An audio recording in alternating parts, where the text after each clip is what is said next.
예배 준비 다 되셨나요? 2025년 5월 11일 주일 예배를 하나님께 드리도록 하겠습니다.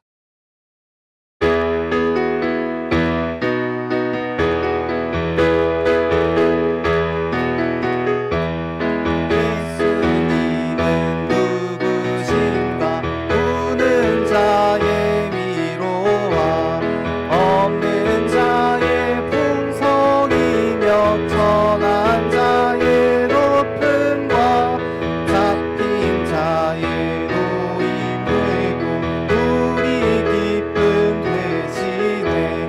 예수님은 누구신가?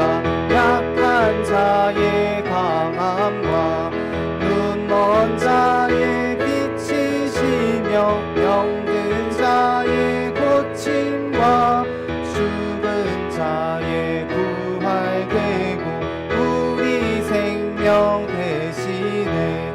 예수님은 누구신가? 약한 자의 정함과 죽을 자의 생명이며 죄인들의 중보와 멸망자의 구원되고 우리 평화 되시네. 예수님은 누구신가? 온 교회의 머리와 만국인의 구주시며 모든 왕의 왕이요 심판하실 주님 되고 우리 영광 되시네.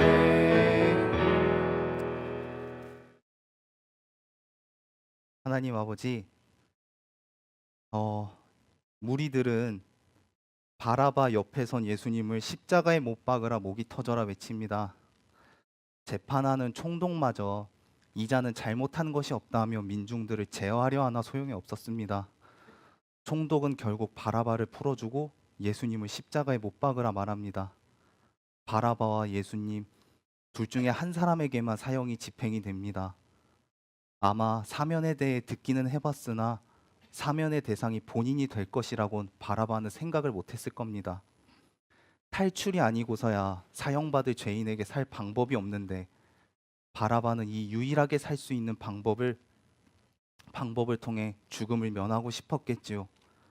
바라바에게 주어진 하나의 살 길은 예수님의 죽음이었습니다. 바라바냐 예수냐? 바라바의 운명은 예수님과 연결되어 있었습니다. 예수님이 죽으면 바라바는 살 수 있었습니다. 이 사형을 선고받은 바라바가 나 자신이었음을 고백합니다. 내 죄로 인해 내가 사랑하는 사람이 뺨을 맞아야 된다 하면 차라리 내가 두들겨 맞고 말지 어떻게 사랑하는 사람에게 뺨을 맞게 하겠습니까? 그런데 주님께서는 우리의 죄를 위해 죽어주시기까지 하셨습니다.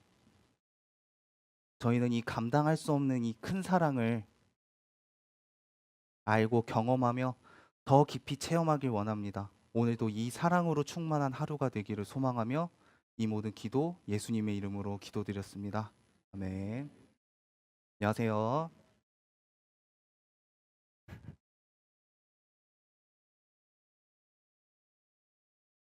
오늘 저희 집에 이제 유례 없는 일이 하나 일어나서 모자가 이제 앞에 같이 서는 날이 된지라 요번 쉬는 주가 사실 쉬는 주가 아니었어요, 저희는. 그래서 이제 쉬는 동안 말씀도 많이 준비하고 더 많이 기도도 하고 그랬었는데 제가 이제 금요 모임 마무리 기도를 담당을 하고 있는데 그가 이제 어떤 기도들을 했었나 한번 쓱 둘러봤었어요. 근데 제가 작년 이맘때 어떤 기도를 드렸었냐면 한 다큐를 봤었는데 나 원주민 부족이 맹수의 습격을 피하려고 언덕 위에 살고 있는 거예요. 근데 이 사람들이 사냥을 하려면 큰 강을 건너가야 되는데 근데 이 사람들이 강을 건널 때 무거운 돌을 메고 이렇게 강을 건너더라고요. 강이 물살이 워낙 세다 보니까 그냥 맨몸으로는 그 강을 건널 수가 없는 거예요. 그래서 그 물살을 이겨내고 언덕에서 내려가기 위해서 무거운 돌을 메고 걸어가는데 그걸 보면서 저의 어린 시절이 이제 생각이 나더라고요. 어렸을 어렸을 때 기억이 났던 게 한 대여섯 살짜리가 아침 6시부터 엄마가 깨워서 교회를 가요. 그러고 저녁 6시가 되면 집을 가요. 그리고 고등학생이 돼서 야자가 끝나면은 밤 10시쯤 되잖아요. 그러고 나서 하교를 하고 바로 교회를 가요. 엄마가 와서 기도를 하고 계셔요. 그렇게 1시간에서 2시간 정도 기도를 하고 집에 가요. 그리고 아침에 일어나서 또 새벽 기도를 해요. 그렇게 어렸을 때부터 그렇게 살다 보니까 사춘기 때는 약간 그런 반발심도 있었던 것 같아요. 아니 다른 교회 다니는 애들은 이렇게 안 하는데 왜 우리는 이렇게까지 해야 되는 걸까? 왜 이렇게 우리는 스스로를 옥죄어 살며 왜 이렇게 굳이 이렇게 무거운 돌을 지고 살아갈까? 하면 엄마만 하면 되지 왜 나한테까지 이렇게 무거운 돌을 지게 하는 건가 생각을 해봤는데 근데 이제 크고 나서 보니까 내가 그 물살을 맞아 보니까 너무 금방 휘청이는 거예요. 내가 맨 돌도 너무 가볍더라고요. 근데 그 휘청거릴지언정 그렇게 맸던 그 돌 때문에 그 돌 때문에 튼튼해진 다리로 가끔씩 휘청거리긴 해도 넘어지지 않고 그 물살 위를 제가 걷고 있더라고요. 아마 그렇게까지 했던 건 무릎이라도 깨질까, 아니면 혹여 물가에 빠질까, 아이를 물가로 내보내지 않으면 아이는 평생 발을 물에 담가 볼 수 없을 테니까. 그런데 언젠가는 부모 품을 떠나서 반드시 그 스스로 물살을 헤쳐야 되는 시기가 올 텐데 아마도 우리는 부모님이 지나온 물살보다 더 험한 물살을 맞으면서 살아야 될 텐데 그랬기 때문에 어렸을 때부터 그렇게 억척스럽게 그렇게도 악착같이 살기를 바라셨나 보다. 그래서 조금이라도 뭔가 아니라는 것 같아 보이는 그 모습에 때로 걱정도 하시면서 그렇게 눈물로 기도를 하셨나 보다라는 고백을 했었거든요. 그래서 요즘은 그 기도와 눈물의 응답으로 살아가고 있지 않나 하는 생각을 좀 해봤습니다. 어, 요즘 드는 생각은 내가 메고 가는 돌은 얼마나 무거운가, 내 안에 말씀이 얼마나 굳건히 자리 잡고 있나, 내 다리는 세상의 물결에 흔들리지 않을 만큼 튼튼한가, 뒤에 있는 사람을 위해서 물살을 헤쳐나갈 수 있을 만큼 나는 튼튼한가, 이런 생각이 들면서 또 이제 오늘 들을 말씀과 또 간증들이 이 세대를 본받지 말고 우리의 속사람이 또 날로 새로워져서 하나님의 선하시고 온전하신 뜻이 무엇인가 분별하면서 내 안에 굳게 잡은 말씀을 가지고 세상의 물결을 헤쳐나가면서 살기를 소망합니다. 그렇게 사는 저희 모두가 되기를 바라면서 찬양 드리도록 하겠습니다.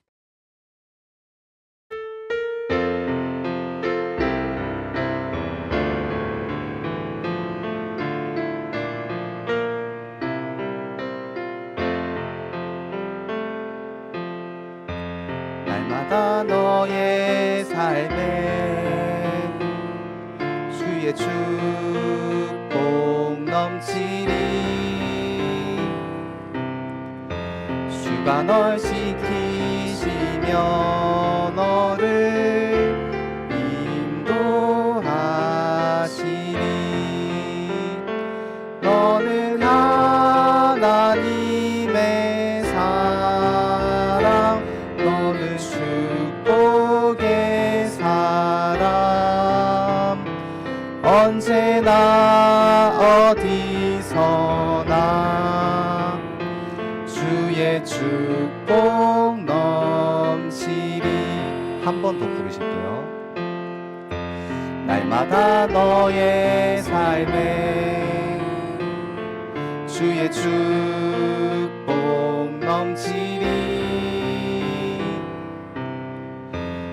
주가 널 지키시며 너를 인도하시리. 너는 하나님의 사람, 너는 축복의 사람. 언제나 어디서나 주의 축복 넘치리.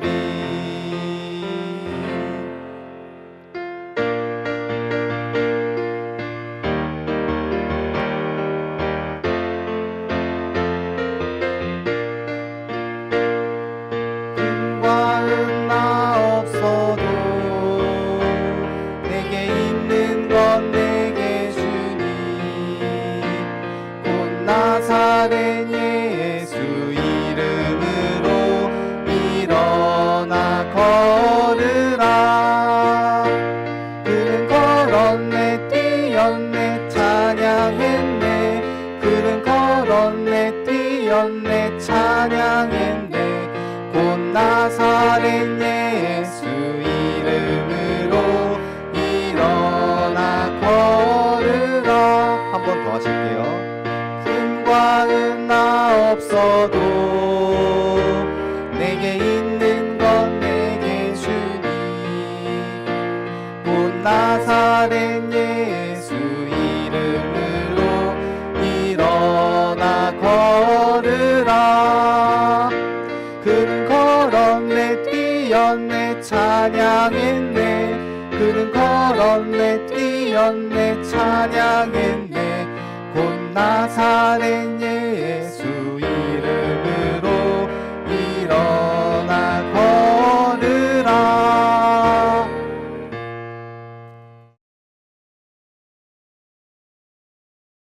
오늘도 예수님으로 인해서 걷게 된 한 사람의 이야기를 우리가 같이 나눠볼 거야. 오늘의 이야기에선 예수님께서 예루살렘으로 들어가시는데 거기에 베데스다 연못이라고 하는 곳에 도착을 하신 거야. 이 베데스다 연못에는 눈이 보이지 않는 사람, 다리가 아파서 걷기 불편한 사람처럼 몸이 아픈 사람들이 많이 모여 있었대. 왜 거기에 모여 있었냐면 천사가 가끔씩 이 연못에서 물을 빡 하고 올려주는 거야. 그러면 분수처럼 올라온 이 물을 맞으면 아픈 사람의 병이 나았다는 거야.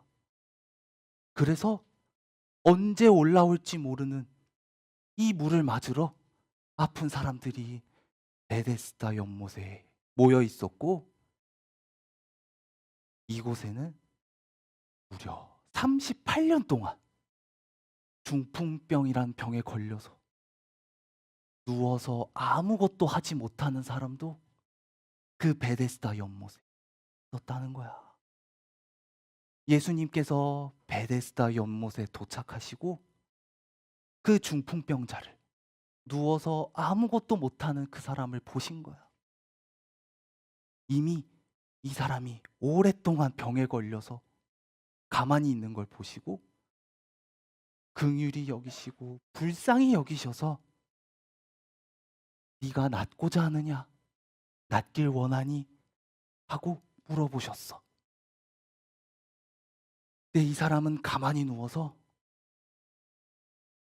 여기 이 연못에서 물이 빡 하고 올라올 때요,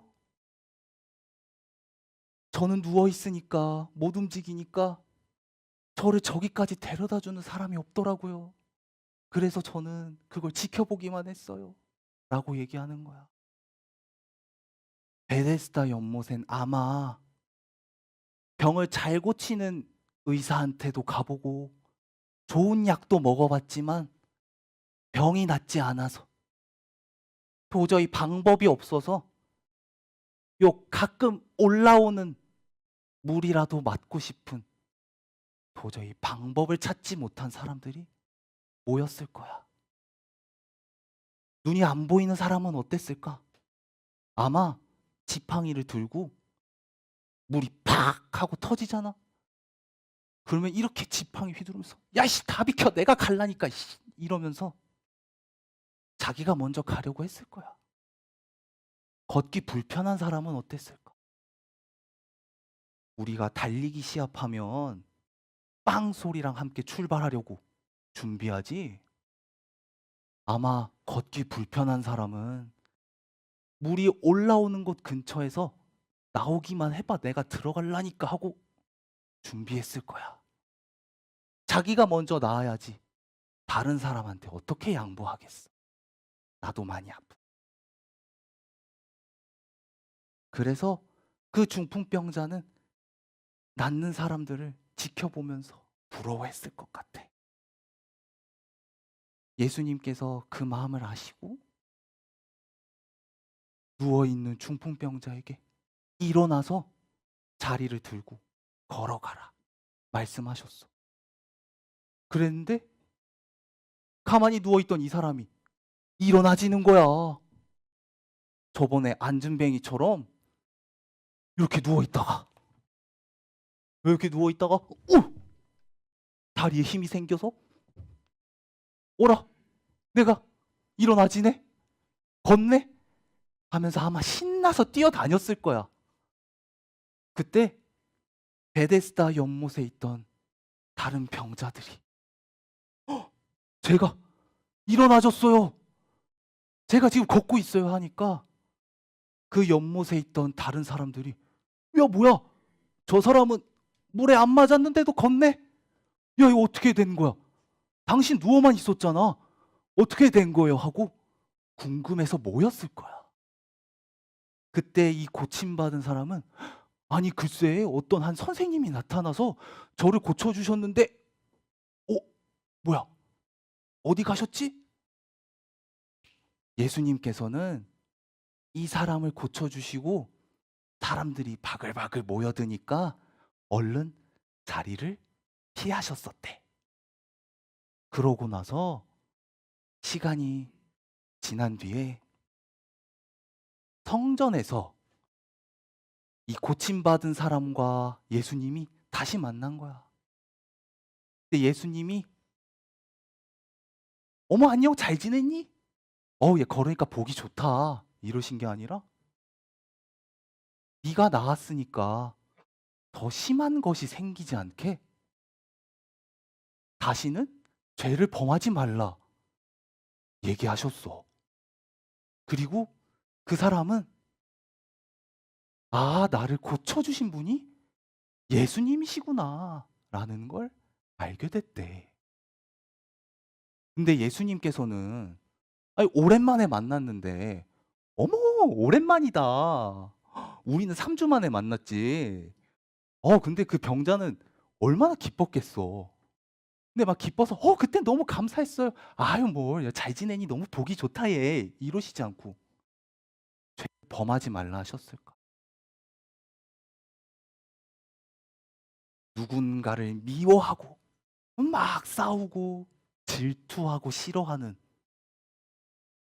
이런 죄를 짓지 말라고 하신 걸까? 예수님께서 말씀하신 죄는 나를 떠나지 말라 라는 의미였어. 더 심한 것이 생기지 않게 나를 떠나지 마. 나와 가까이 있으렴 하시는 말씀이었던 거야. 요한복음에 예수님께서 나는 포도나무고 너희는 나뭇가지에 붙어 사는 가지니 너희가 나를 떠나서는 아무것도 할 수 없다 말씀하셨거든. 그렇구나. 우리는 예수님께 붙어 있어야 사는 사람들인 거야. 예수님께 붙어야 사는 포도나무의 가지인 거지. 이렇게 오늘도 예수님 꼭 껴안고 예수님 옆에 붙어서 아주 껌딱지처럼 달라붙어서 사는 그런 예배가 되면 너무 좋겠다. 그치? 합니다. 네. 우리에게 생명 주시는 생명을 공급하시는 예수님과 함께 충만해지는 하루가 주일이 되길 소망하면서 어린 예배 여기서 마치고 다시 찬양과 간증 들으러 가보도록 하겠습니다. 기도드리겠습니다. 하나님 아버지, 날 때부터 소경된 자, 날 때부터 안진뱅이였던 자, 우물가의 사마리아 여인, 그리고 베데스다 연못의 중풍병자를 떠올려 봅니다. 이들은 예수님께서 찾아가지 않으시면 예수님께 나아올 수 없는 사람들이었습니다. 예수님의 목적지는 그런 사람들이 있는 곳이었습니다. 예수님께서는 이런 인생을 통해 먼 길을 찾아 돌아오셨습니다. 예수님의 이 여정이 우리에게 언제나 소망이 있음을 깨닫게 해줍니다. 원수로 인해 흑암의 권세에 갇혀 인생에선 답을 찾지 못하고 그렇다고 주님께로 나아갈 수 없는 저희를 주님께서 친히 찾아와 주셨습니다. 주님으로부터 멀어진 저희를 만나사 나한테 나한테 붙어 살아. 내가 주는 생명으로 살아. 나와 함께 살자꾸나 하십니다. 우리는 주님께 아주 달라붙어야 사는 포도나무의 가지인 줄 고백합니다. 오늘 하루가 오늘 예배의 목적지가 되길 소망합니다. 오늘 예배가 주님을 만나는 사마리아의 우물가 베데스다 연못이 되길 소망하며 이 모든 기도 우리의 왕 되시는 우리에게 친히 찾아와 주신 우리가 사랑하는 우리 주 예수 그리스도의 이름으로 기도드렸습니다. 네, 감사합니다.